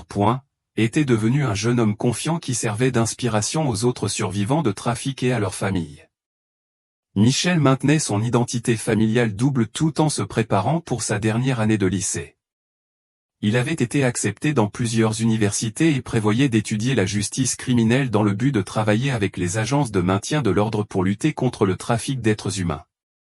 Son expérience personnelle lui avait donné des perspectives uniques sur le processus de récupération des victimes. Élise Renaud continuait à gérer la Fondation Émilie Dubois depuis son siège à Dijon. L'organisation avait aidé à localiser plus de 40 enfants disparus et fourni des services de soutien à des centaines de familles affectées par des crimes de trafic. Les travaux de la Fondation avaient contribué à des améliorations significatives dans les techniques d'enquête et les protocoles de récupération des victimes. L'agent Dubois, désormais directrice de la task force du FBI sur le trafic d'êtres humains, maintenait un contact régulier avec Michel et Élise. L'enquête sur Lefebvre avait conduit à la poursuite de plus de 60 individus impliqués dans des réseaux d'adoption et de trafic illégaux à travers la France, en faisant l'une des opérations les plus réussies de l'histoire du FBI. La famille Renaud avait adopté légalement Michel par des procédures appropriées, assurant son statut juridique sécurisé tout en maintenant son lien avec son héritage biologique. Claire et Robert Renaud étaient devenus des défenseurs pour d'autres familles naviguant dans des situations d'adoption complexes impliquant des victimes de trafic. La docteure Sophie Bernard avait poursuivi ses recherches sur la récupération des traumatismes infantiles, utilisant les idées tirées du cas de Michel pour développer des protocoles de traitement améliorés pour d'autres survivants. Ces travaux avaient influencé les normes nationales pour la gestion des cas impliquant des victimes de trafic retrouvées, en particulier concernant la préservation des relations familiales existantes. Denis Lefebvre restait dans le couloir de la mort en attendant les appels de sa condamnation, mais des preuves supplémentaires continuaient d'émerger, le liant à des disparitions non résolues remontant à 20 ans. Des enquêtes sur des cas non résolus dans plusieurs régions avaient été rouvertes sur la base des schémas identifiés grâce à l'enquête initiale sur l'affaire Dubois. Michel était devenu un conférencier recherché lors des conférences des forces de l'ordre et des événements de défense des victimes, partageant son point de vue sur la récupération et l'importance de la coopération interagences dans les enquêtes sur le trafic. Ces présentations aidaient à former les officiers et les travailleurs sociaux sur les besoins complexes des survivants de trafic. Le mémorial des Cévennes à Thomas et Émilie Dubois était devenu une destination pour d'autres familles de personnes disparues, offrant un lieu de réflexion et de commémoration.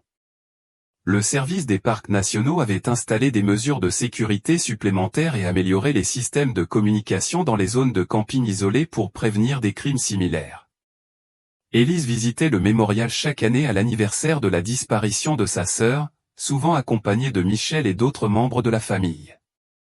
Ces visites étaient passées de rituels de deuil à des célébrations de la vie de Thomas et Émilie et à la reconnaissance des réalisations de leur fils malgré ses débuts traumatiques. La relation de Michel avec sa famille biologique élargie s'était renforcée au fil des années, et il aimait particulièrement passer du temps avec ses cousins qui avaient grandi en se demandant ce qu'étaient devenus leurs mystérieux parents disparus. Les rassemblements familiaux incluaient désormais les familles Renaud et Dubois, créant un large réseau de soutien. Le FBI avait établi le protocole Émilie Dubois, un ensemble de procédures pour gérer les cas impliquant des femmes enceintes et des enfants dans des situations de trafic. Le protocole mettait l'accent sur l'importance de maintenir la stabilité familiale pour les victimes retrouvées tout en assurant la justice pour les auteurs et la prévention de futurs crimes. Michel avait commencé à fréquenter quelqu'un et maintenait des intérêts typiques d'adolescents dans le sport, la musique et les activités sociales.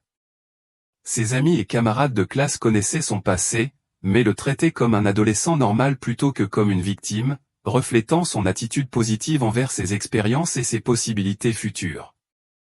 L'agent Dubois avait reçu plusieurs récompenses pour son travail sur les cas de trafic d'êtres humains, mais elle considérait la récupération réussie de Michel comme le résultat le plus significatif de sa carrière.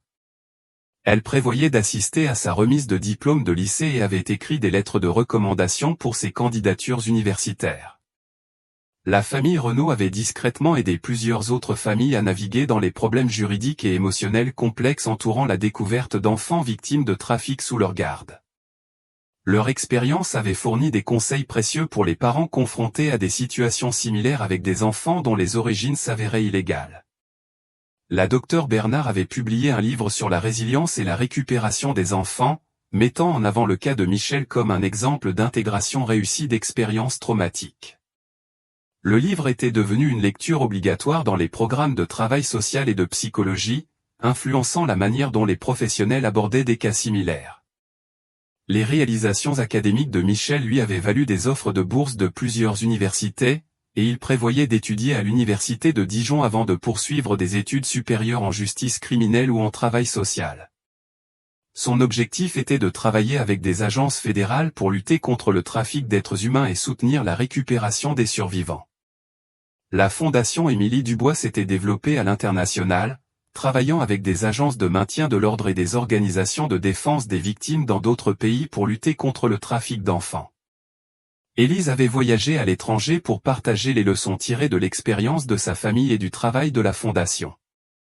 Alors que Michel se préparait à quitter la maison pour l'université, ses familles adoptives et biologiques réfléchissaient à l'incroyable parcours depuis sa découverte traumatique en tant que victime d'enlèvement jusqu'à son émergence en tant que jeune adulte confiant prêt à contribuer à la société et à aider d'autres survivants. Le garçon né pendant la captivité de sa mère dans une cabane isolée des Vosges était devenu un jeune homme incarnant l'espoir et la résilience. Son succès démontrait que même les traumatismes infantiles les plus graves pouvaient être surmontés avec un soutien approprié, des relations familiales stables et une intervention professionnelle. L'agent Dubois rendit visite à Michel une dernière fois avant son départ pour l'université, lui remettant une distinction spéciale du directeur du FBI, reconnaissant ses contributions à la lutte contre le trafic d'êtres humains. La citation notait que son courage à partager son histoire avait directement contribué au sauvetage de dizaines d'autres enfants et à la poursuite de nombreux trafiquants. Vous avez transformé votre survie en service pour les autres, dit Dubois à Michel lors de la cérémonie de remise. Vos parents seraient incroyablement fiers de l'homme que vous êtes devenu et de l'impact que vous avez sur le monde.